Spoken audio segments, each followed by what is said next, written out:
సమ్మక్క సారక్క జాతరలో విగ్రహాలకి పూజలు చేయరని మీకు తెలుసా? సమ్మక్క సారక్క జాతరలో ఎటువంటి విగ్రహాలకు పూజ జరగదు.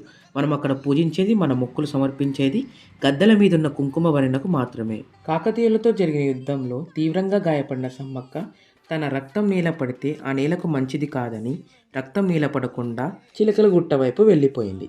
ఆ తర్వాత తన కోసం వెతుక్కుంటూ వెళ్ళిన గిరిజనులకు ఎక్కడా ఆమె కనపడలేదు. అలా వెతుకుతూనే ఉండగా వారికి ఒక చెట్టు కింద కుంకుమ భరణి కనిపించింది. వారు ఆ సమ్మక్క తల్లియే ఈ కుంకుమ భరణిగా మారిందని భావించి అప్పటి నుండి ప్రతి రెండేళ్లకు ఆ కుంకుమ భరణిని తెచ్చి ఘనంగా జాతర నిర్వహిస్తున్నారు. ఇప్పుడు మనకు గుర్తొచ్చేది అమ్మవారికి సమర్పించే బంగారం గురించి, అదే బంగారంగా భావించే బెల్లం గురించి. అసలు కథ ఏంటంటే, ఒక భక్తుడు అమ్మవారికి బంగారు ఆభరణాలు చేయించాలనుకుంటాడు. కానీ తనకి అంత స్తోమత ఉండదు. ఆ భక్తుడు కలలో అమ్మవారి దర్శనమిచ్చి భక్తితో సమర్పించేది బంగారమైన బెల్లమైన నాకు సమానమే అని చెప్పింది. అప్పటి నుండి అమ్మవారికి బంగారం ఇవ్వడం ఆనవాయితీగా వచ్చింది. ఇవి మాత్రమే కాదు, సమ్మక్క సారక్క జాతర అంటే మనకు గుర్తు రావాల్సింది ఆ తల్లులు చేసిన త్యాగం, పోరాటం, అన్ని తెగలను కలిపి నడిపించిన నాయకత్వ లక్షణం.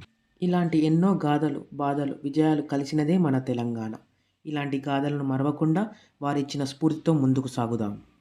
Please like, share and subscribe. ఒక ఫాలో కొట్టండి గురు.